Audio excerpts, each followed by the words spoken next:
जय हो। सब संतों की, सब भक्तों की, परमपिता परमात्मा की, सत्संग कराने वालों की, आज के आनंद की, सकल हंस को बंदगी, साहेब बंदगी।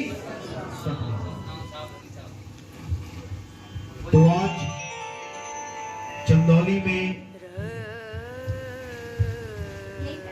कटेसर गांव में ये मूल ज्ञान का प्रचार हो रहा है।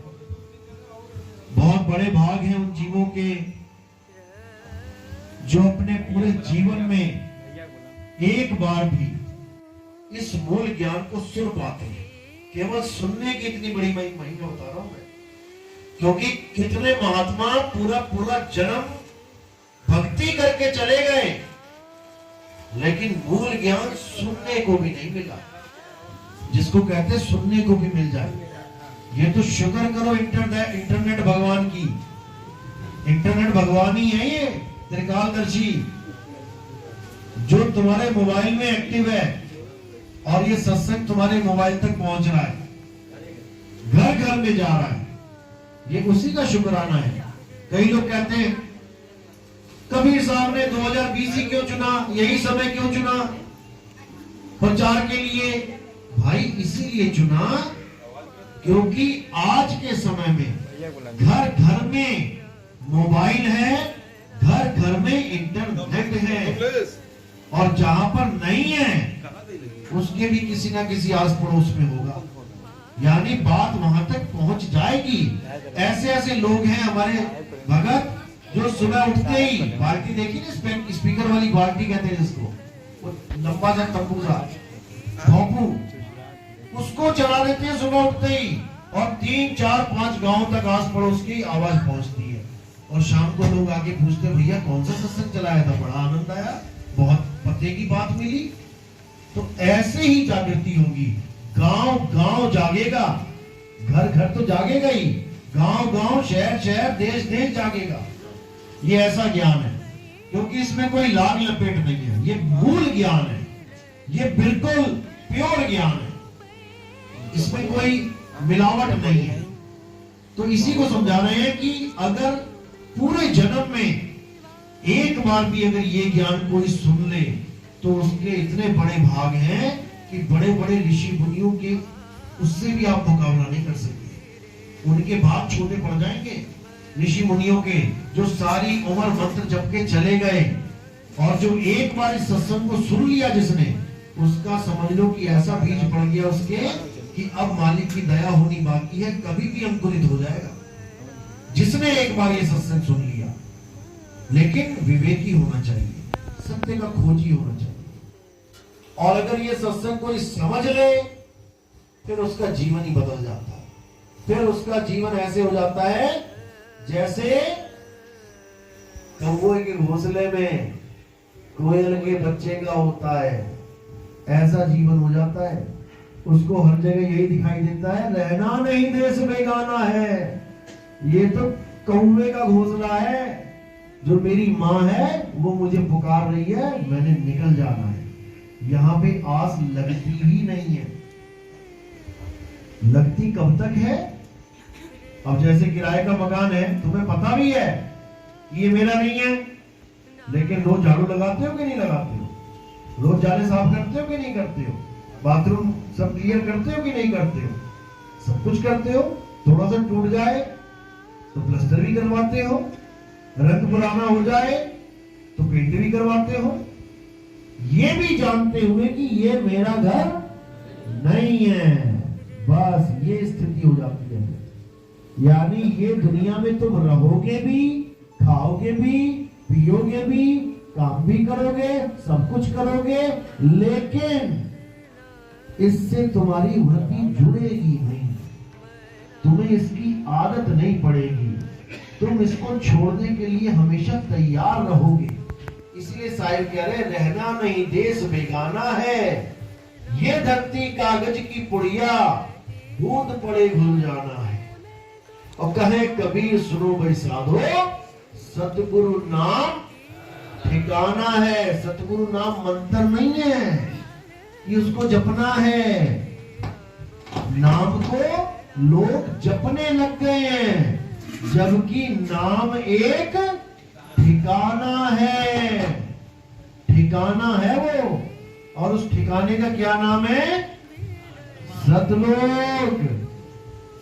लोक अलोक शब्द है भाई। शब्द क्या है? आत्म देवी शब्द है। और उसी शब्द में तुमने समाना है। सुरत समाए शब्द में, और वाको काल न खाए। जाप मरे अजपा मरे, अनहद भी मर जाए। जो लोग नाम को जपते हैं, नाम को जिन्होंने जाप समझ लिया है। किस किस के गुरु ने माला पकड़ाई थी हाथ में कि नाम जपो? हाथ खड़े करो। ले आओ, 90% बंदे हैं। और कभी सुना नहीं था कि माला फेरू ना हरि भजू, मुख से कहूं ना राम। माला तो कर में फिरे, जीभ फिरे मुख माही। ये सुना नहीं था कभी? सुना था, बिल्कुल सुना होगा। लेकिन जब गुरुजी कुछ देते हैं तो हम विवेक को उठा के साइड में रख देते हैं, और जो गुरुजी ने दे दिया उसी को पकड़ लेते हैं। अब सामने विवेकी गुरु ना हो तो चेले का विवेक भी क्या करेगा? अब गुरु ने ही माला पकड़ा दी, चेला क्या कहेगा? नहीं गुरुजी मैं तो माला नहीं जपता। वो कहेगा लाओ महाराज जी दे दो।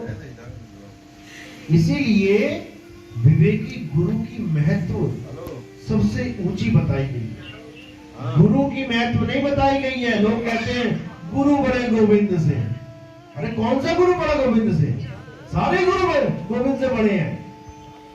नहीं समझ में आता लोगों को। साहिब कह रहे गुरु गुरु में भेद है, गुरु गुरु में भाव। और सोई गुरु नित बंदिए, शब्द बतावे दाव। उसको वंदना है जो शब्द का दाव बता दे, और शब्द को जो जपवा दे उसको क्या बोला? उसको बोला है गुरु मेरे सभी बड़े, अपनी अपनी ठौर। शब्द विवेकी पारखी, सो माथे का मोर। यानी शब्द विवेकी पारखी, जो शब्द का विवेक करा के परख करवा दे, वो है सिर का मोर, और बाकी सब नीचे। तो इसी को साहिब ने बोला है, जो नाम जपवाते हैं उनके लिए एक खास वर्ड है। क्या है वो? जपी। जो नाम जपवाते हैं वो जपी है, सतगुरु नहीं है। अब तुम जपी को ही गुरु बना लो, वो तुम्हारी मर्जी है। तुमने जपी को गुरु बना दिया तो तुम्हारा गुरु जपी हो गया, और गुरु चेले को अपने समान बनाता है। तो तुम क्या हो गए? तुम भी जपी हो गए। अब कोई तपी मिल गया तुम्हें, तुमने गुरु बना लिया तो तुम्हें भी तपी बना देगा। कोई सन्यासी गुरु मिल गया, जंगलों में बैठा है, घर बार छोड़ के संन्यास लेके, वो तुम्हें भी घर बार छोड़ के जंगल में पहुंचा देगा। खाओ बेटा पत्ते जंगल के, यहाँ रोटी अच्छी नहीं लग रही थी। तो इसी को बोला है कि नाम है जप में, नाम है तप में, ना एकांत निवास में। और वो को कहां ढूंढे रे बंदे, मैं तो तेरे पास में। बस यहीं पे फेल हो जाते हैं सारे बाबा जी। कोई कह रहा है वो सतलोक में बैठे हैं। कितनी दूर है सतलोक? 16 शंख योजन दूर।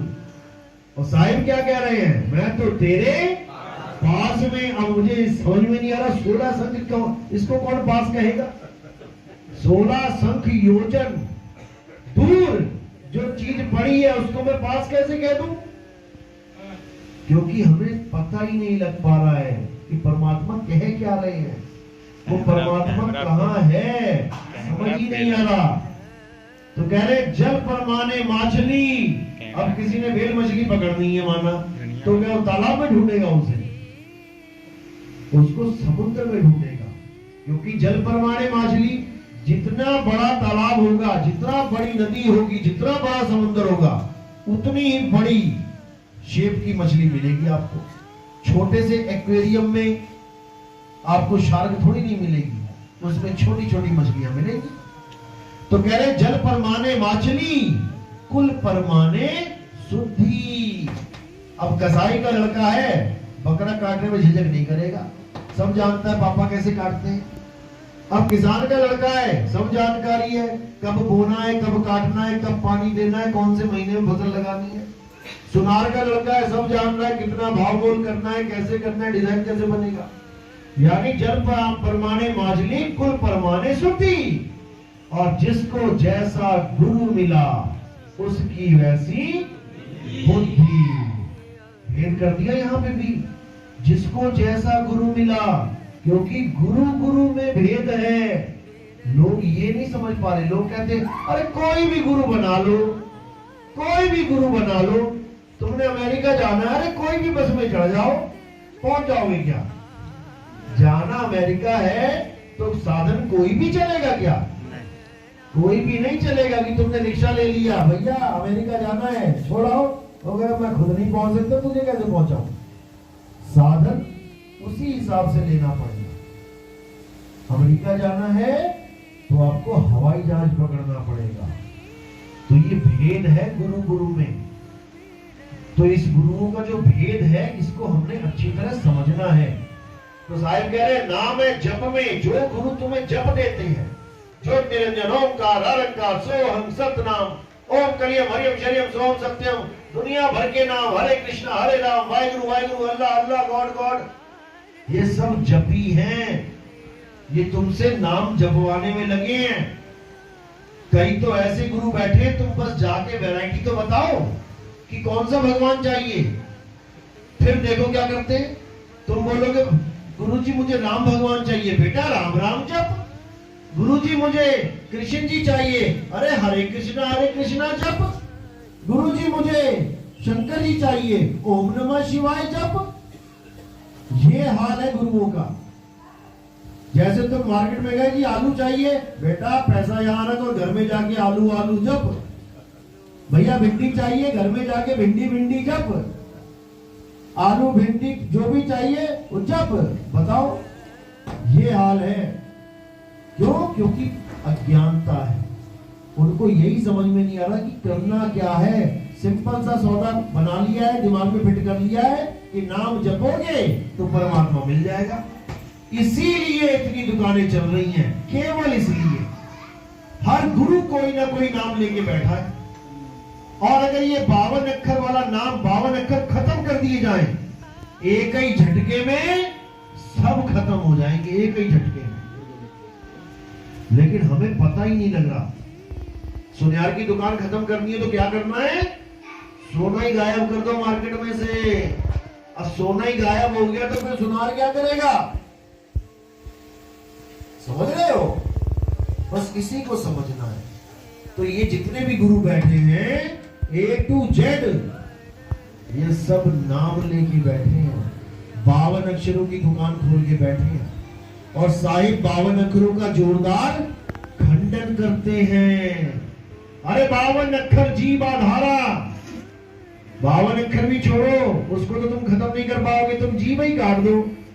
अब बोल के दिखा कुछ, सारे अक्षर खत्म।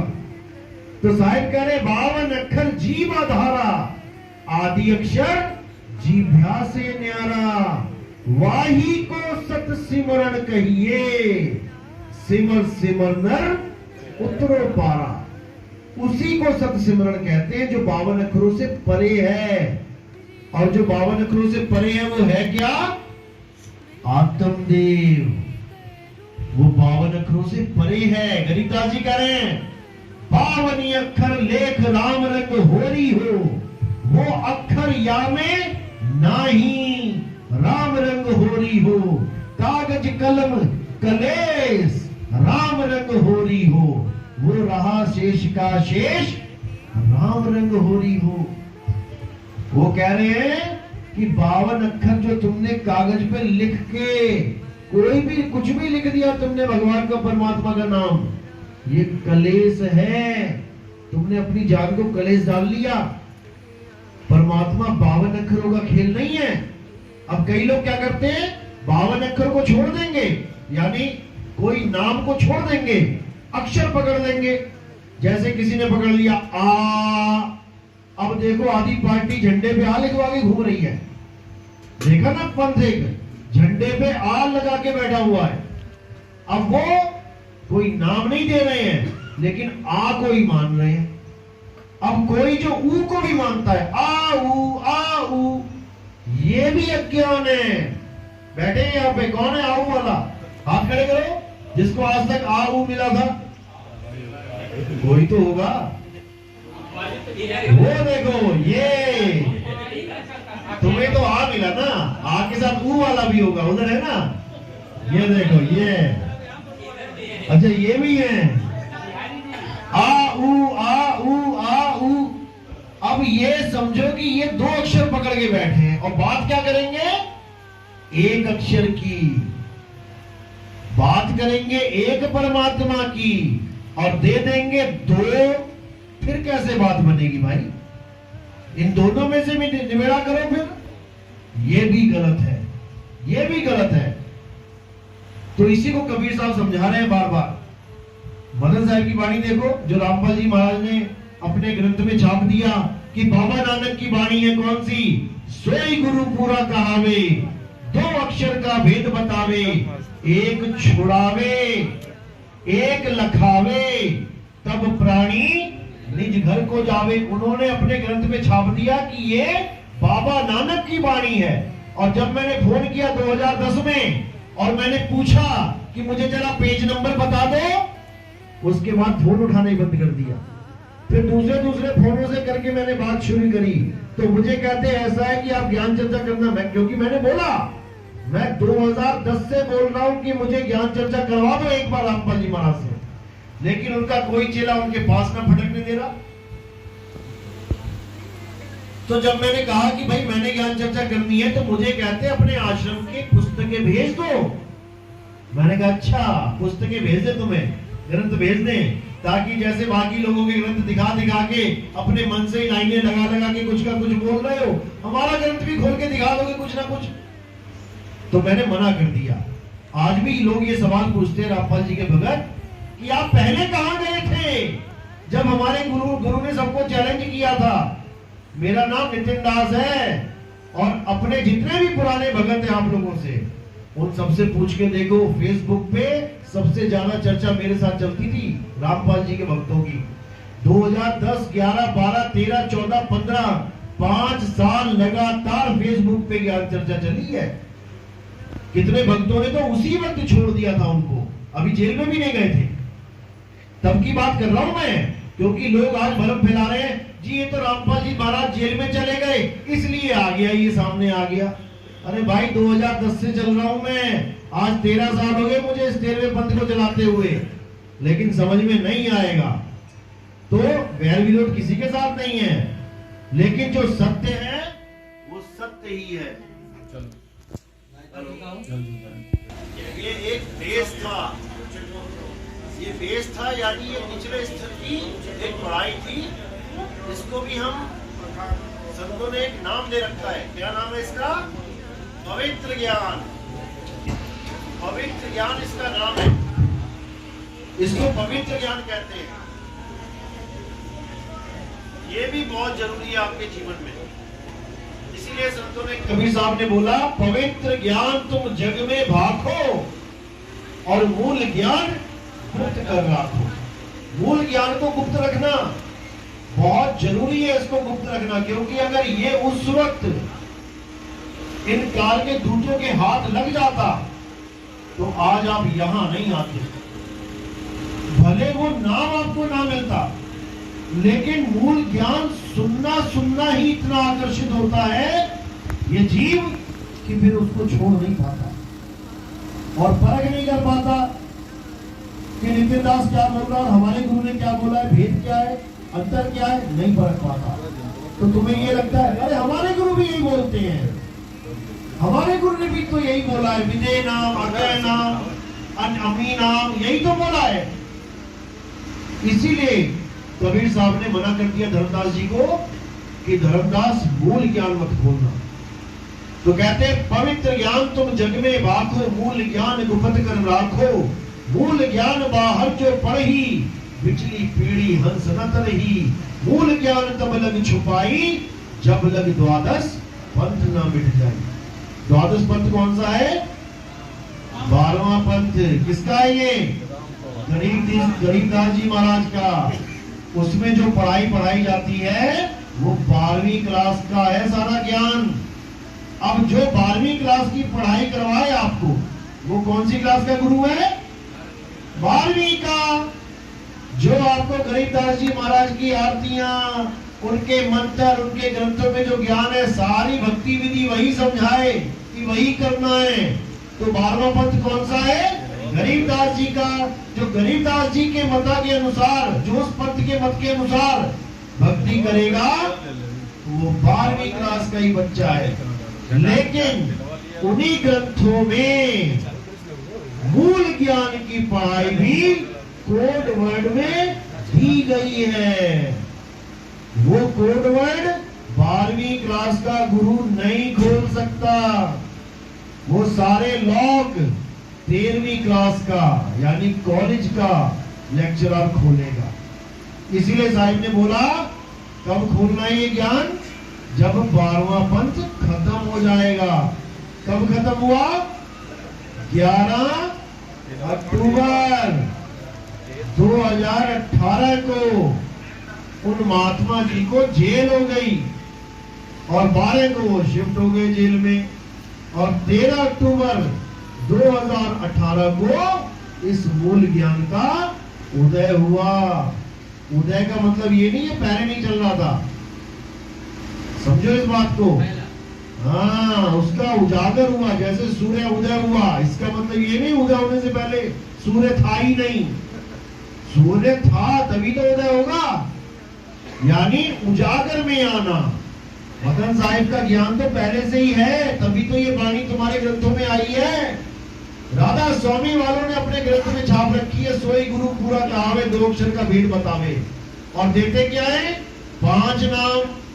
मैंने पूछा वहां कम से कम 25-30 पाठियों से मेरी ज्ञान चर्चा हुई। मैंने पूछा मुझे ये 2 अक्षर का भेद बताओ।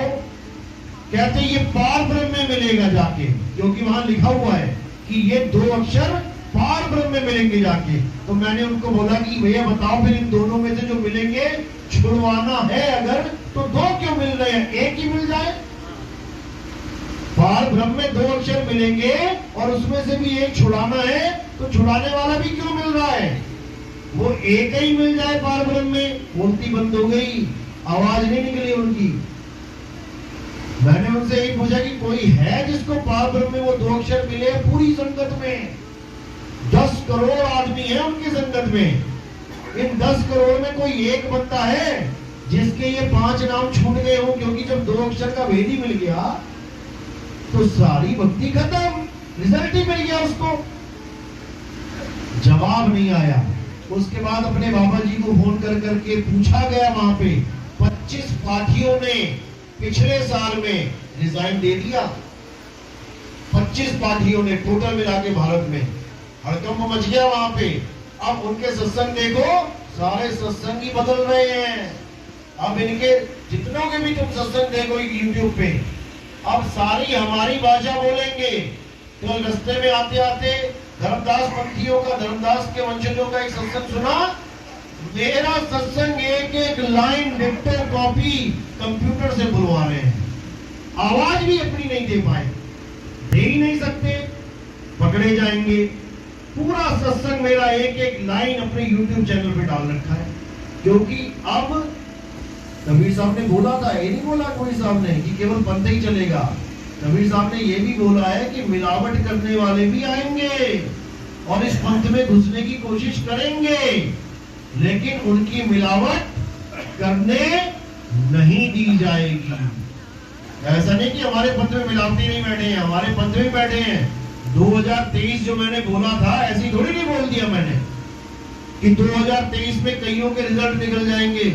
जो भी भक्ति के अलावा कोई भी हरकत करने के लिए इस पंथ में आएगा, गुरुवाई करने के लिए या उगाही करने के लिए, उगाही यानी पैसा इकट्ठा करने के लिए, ऐसे भी लोग आ चुके हैं हमारे पंथ में जो तुम्हें कंपनियों के स्कीम बताएंगे, बिटकॉइन के बारे में, उसके कॉइन्स के बारे में बताएंगे कि पैसा लगा ले, 2 लाख लगा ले, 5 लाख लगा ले, 10 लाख बन जाएगा। भी ऐसे भी बैठे हुए हैं और इनकी भी खबरें पहुंच रही हैं।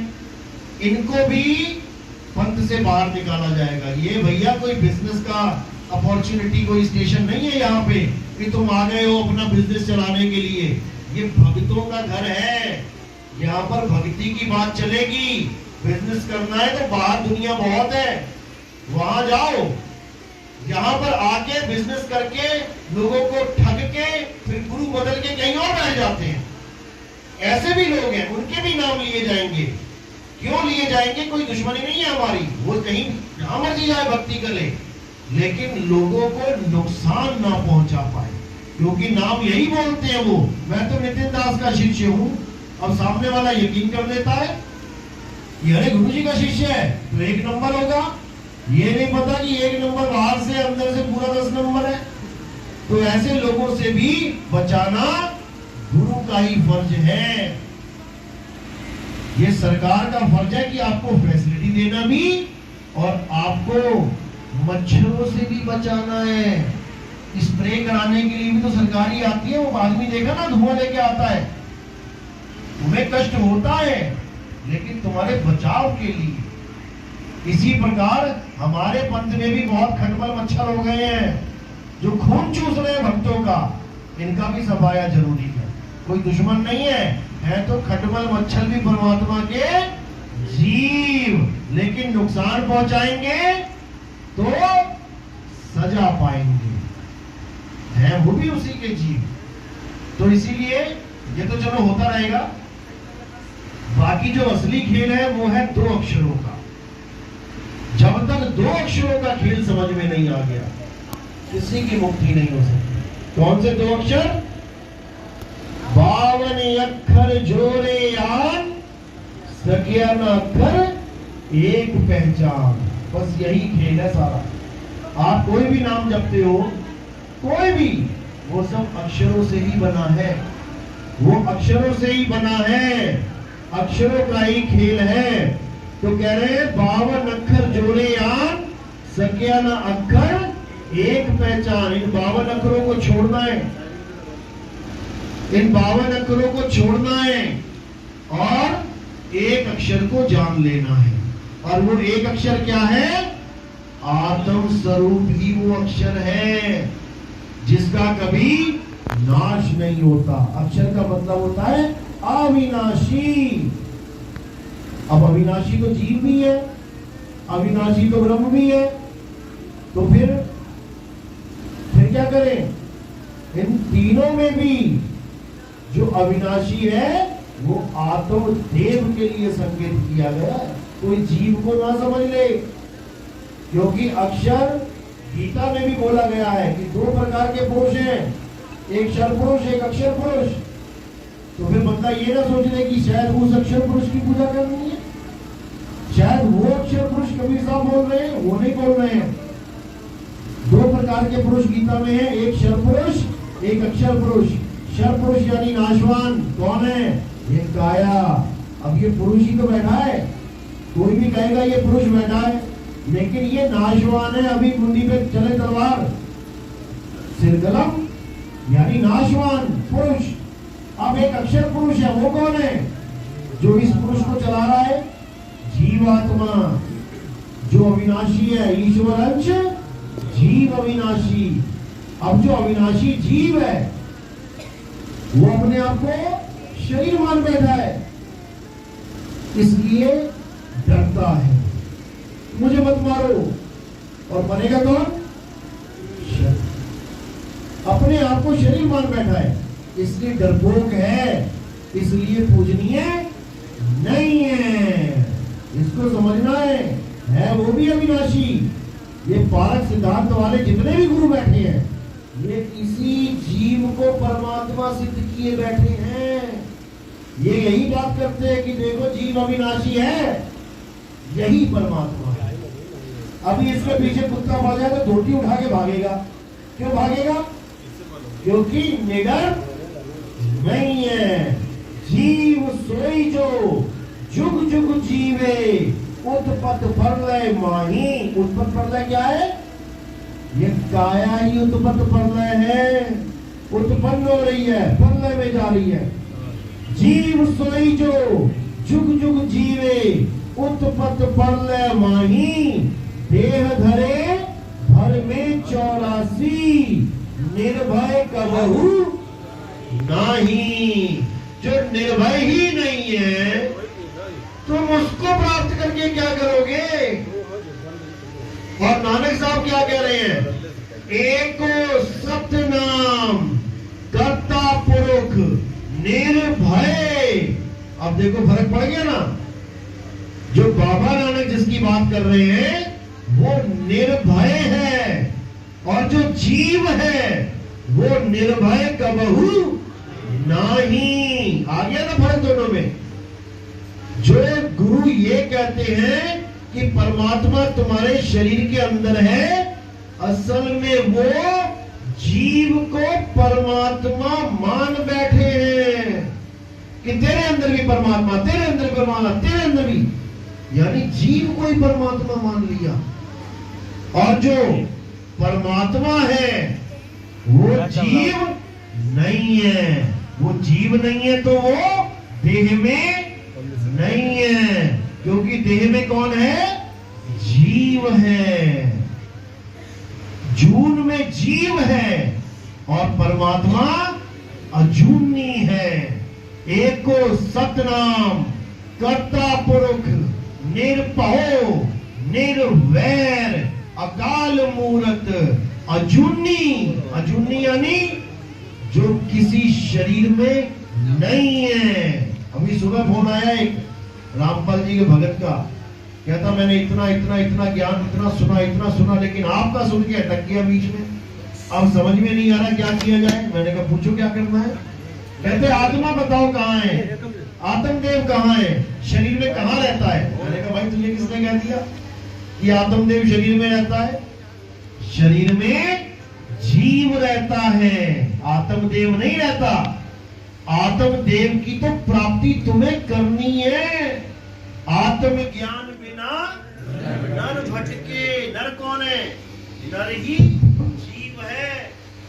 नर ही जीव है। जीव कहां भटक रहा है? कभी काबा कभी काशी। जल में मीन प्यासी, पानी में ही मछली प्यासी है और ढूंढ रही है पानी को। इसी प्रकार हम ढूंढ रहे हैं आत्मदेव को, आत्मा को। और आत्मा कहाँ है? आत्मा है ना आपके पास? घर तो नहीं छोड़ा है कोई? साथ में लेके आए हो ना सब? बस याद रखना वो आपके पास में है। अब ये पास कहाँ है? इसी को जानना भेद प्राप्त हो जाना कहलाता है कि गुरु से भेद प्राप्त करो। जपो नहीं कि गुरु से मंत्र प्राप्त करो। अरे तंत्र मंत्र सब झूठ है, इनमें न भर में कोई और सार शब्द यानी भेद जाने बिना कागा हंसना होए। यहाँ पर स्वरूप बदलने का ज्ञान दिया जा रहा है। अगर कागा राम राम राम राम करेगा तो हंस बन जाएगा क्या? यहाँ रूप बदलने की बात है। कागा हंस ना होए। अब रूप कैसे बदलेगा? कागा कौन सा रूप है? कागा क्या है? कौवा। कौवा है ना? कहाँ है कौवा इस वक्त? कहाँ है कौवा? डाल पे बैठा है, गाँव गाँव कर रहा है। ये बैठा है कौवा, ये कौवा बैठा है। अब इस कौवे को क्या बनाना है? हंस बनाना है। कागा से हंसा किया और करत न लागी वार। बिल्कुल देर नहीं लगेगी। जैसे ही समझ जाओगे वैसे ही काम शुरू हो जाएगा, सफाई चालू हो जाएगी। यानी तुम अभी अपने आप को देह मान बैठे हो। कितने आदमी हैं? हाथ खड़े करो। आदमी आदमी लोग हाथ खड़े करो। आदमी आदमी करो। केवल केवल आदमी आदमी। देखो 4-5 ने खड़ा कर दिया, क्योंकि वो अभी अपने आप को आदमी मान रहे हैं। अपने आप को आदमी मान रहे हैं, इसलिए हाथ खड़ा कर दिया। क्या तुम आदमी हो? आदमी क्या होता है? मनुष्य क्या है? मनुष्य एक चोला है। मानुष चोला दुर्लभ है। मनुष्य चोला है, तुम चोला हो क्या? तुम चोला नहीं हो। अब जो जो समझ रहा है कि मैं चोला हूं वो है कागा, और जो समझ जाए कि मैं आत्मा हूं वो हो गया हंसा। ये भेद है दोनों में, यही समझना है। अब कागा क्या करेगा? कागा मंत्र जपेगा, क्योंकि कागा को मंत्री जपने बेचारे को क्या करे, वो हंसा तो बन नहीं सकता। लेकिन जो हंस है वो मंत्र नहीं जपेगा, वो अपने स्वरूप को प्राप्त करेगा। यही गीता में समझाया, लेकिन ये गीता को पढ़ने वाले समझ ही ना पाए। आज बड़े से बड़े कथावाचक गीता के बड़े बड़े मंच लगा के बैठे हैं, पूरा पूरा दिन गीता ही बोल रहे हैं, लेकिन अपने स्वरूप को नहीं जानते, अपने स्वरूप को नहीं जानते। और गीता क्या कह रही है? हे अर्जुन, जो अपनी आत्मा में रमण करते हैं, जो अपनी आत्मा में तृप्त हैं, जो अपनी आत्मा में संतुष्ट हैं, उन्हें किसी धार्मिक कर्म कर्तव्य को करने की जरूरत ही नहीं है, जरूरत ही नहीं है। लेकिन कौन समझाए ये लाइन? इनकी दुकानें खत्म हो जाएंगी सबकी, क्योंकि आत्मा के अलावा जो कुछ भी है वो धार्मिक कर्म कर्तव्य ही है। तो आत्मज्ञान के अलावा ये जो कुछ कर रहे हैं वो वही सब चल रहा है। अगला श्लोक क्या कहता है? आत्म स्वरूप सिद्ध व्यक्ति को किसी अन्य जीव पर निर्भर रहने की आवश्यकता नहीं रह जाती। बिल्कुल क्लियर। कितने लोग ये आस लगा के बैठे थे कि बाबा जी आएंगे, सतलोक ले जाएंगे? हाथ खड़े करो जरा। अरे ऐसा मत करो, केवल एक दो ही खड़े कर रहे हो, और सारे इंतजार में बैठे थे। सारे बाबा जी आएंगे, सतलोक ले जाएंगे। जब सतलोक ले जाएंगे तो फिर बाबा जी ये क्यों बोल रहे हैं कि तेरा परमात्मा तेरे घट में है? जब घट का परमात्मा ही मिल गया तो बाबा जी कौन से सतलोक लेके जाएंगे भाई? जब यही प्यास बुझ गई तो बाबा कौन सी नदी में डुबकी लगवाएंगे जाके? यही नहीं समझ में आ रहा किसी के, क्योंकि कोई जान ही नहीं पा रहा कि चक्कर चल क्या रहा है। ये चक्कर है निर्गुण और सरगुण का। काल चक्र चक्की चले, बहुत दिवस और रात, निर्गुण सरगुण दो पातले, तामे जीव पिसात। उसमें जीव पिस जाएगा। कौन? जो सरगुण और निर्गुण में अटक जाएगा, क्योंकि परमात्मा ना सरगुण है ना निर्गुण है। अरे निर्गुण सरगुण द्वंद्व पसारा और दोनों पड़ गए काल की धारा। अब ये वाणी बोलने वाले भी गुरु बहुत है, कहते हैं परमात्मा निर्गुण नहीं है, सरगुण नहीं है। उनसे पूछो कौन है, तो कहते हैं लाठी वाला बाबा है। भक्ति करोगे, जब वहां पहुंचोगे तो बाबा लाठी लेके खड़ा है। मैंने कहा लोग तो कहते रहे यहाँ से तुम एक पैसा नहीं ले जा सकते, बाबा लाठी लेके पहुंच गए। खुद तो मुक्त हुए हुए और लठिया को भी मुक्ति दिलवा दी। ऐसे ऐसे लोग बैठे हैं, और उनसे कुछ बोलो तो कहते हैं साच कहूं जब मारन घावे, और झूठे खोपती आई हो, और कहे कबीर सुनो भाई साधो, झूठ कहा ना जाई हो। झूठ नहीं बोल सकते हम, जो सत्य है वो सत्य ही है। बस आपने सत्य को परखना है, तभी आप सत्संगी कहलाएंगे, नहीं तो आप सत्संगी हो ही नहीं सकते। तो दो ही प्रकार के तत्व हैं इस दुनिया में, असत्य और सत्य। हे अर्जुन, असत्य क्या है? असत्य ये शरीर है। शरीर यानी पांच तत्व। जब ये पांच तत्व असत्य हैं तो सारा संसार नजर घुमा के देख लो, क्या है? पांच तत्व है, तो सारा संसार ही असत्य है। तो जो भी तुम्हें संसार में दिख रहा है वो असत्य है। तो कृष्ण जी कहां दिख रहे हैं?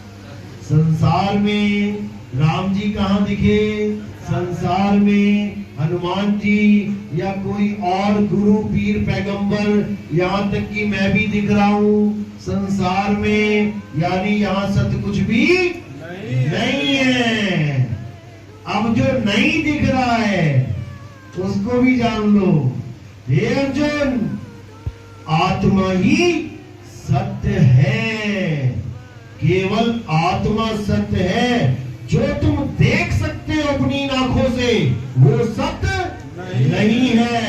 गो गोचर जहां तक मन जाई तहां लग माया जानो भाई। तो भैया गुरुजी का शरीर भी तो मैं इन आंखों से देख रहा हूं, वो सत्य कैसे हो गया?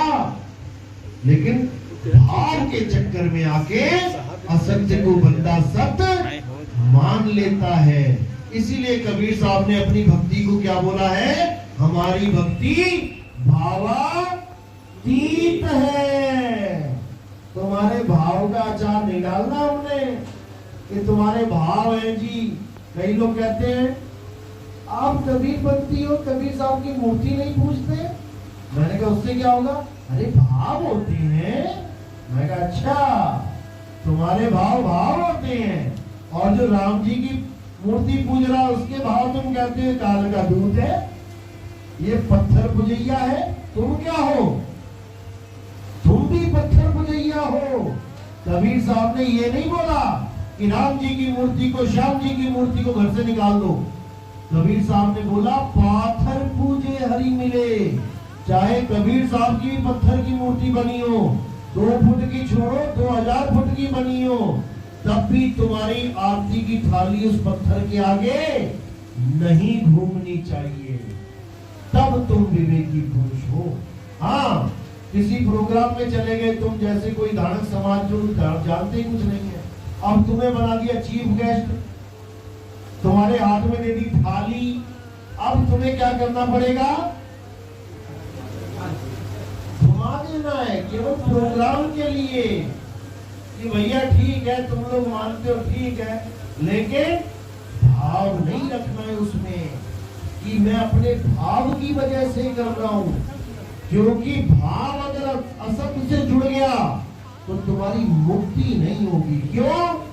ध्यान मूल गुरु रूप है, पूजा मूल गुरु पांव, मंत्र मूल गुरु वचन है, मोक्ष मूल सद्भाव। जो तुम्हारे भाव हैं ये केवल सत्य से जुड़े होने चाहिए। बाकी जो कुछ करना पड़ रहा है फॉर्मेलिटी में कर सकते हो। जैसे सास कह रही है बेटी आज तो शिवरात्रि है, आज शंकर जी की पूजा करेंगे, आज आरती करनी पड़ेगी। अब लड़की है जो बहू कबीरपंथी, ऐसे भी घर है, अब पहुंच गई वहां पे। अब किसी 12वें पंथी की चेली होती तो वहां लठ बच जाते।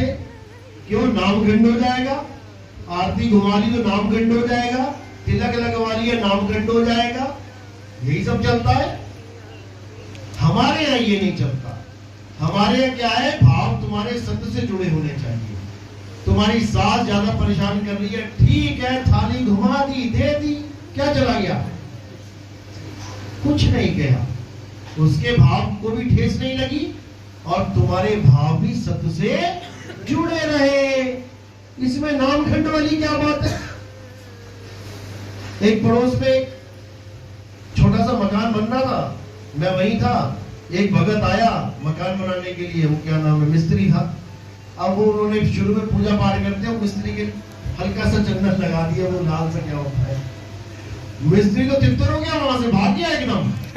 कहता भाई मकान तुम्हारा बाद में बनाएंगे, पता लगा मुझे गाल खा जाए, जाके नाम शुद्ध करा के आया पहले। 3 घंटे लगा दिए उसने आने जाने में, नाम शुद्ध करा के आया कि जी टीका लगा दिया था, किसी ने नाम खंड हो गया। बताओ, अरे कमाल के लोग हैं, गजब ही हो गया है। तो ऐसा भाई कुछ नहीं होता है।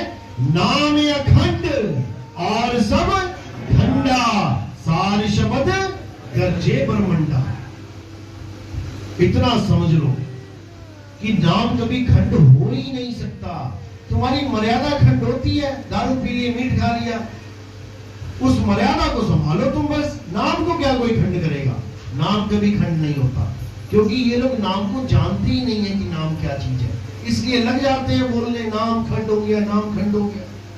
तो इन सारे भ्रमों से ऊपर उठना है और केवल सत्य को जानना है। सत्य है आत्मदेव, उसी को सार कहते हैं।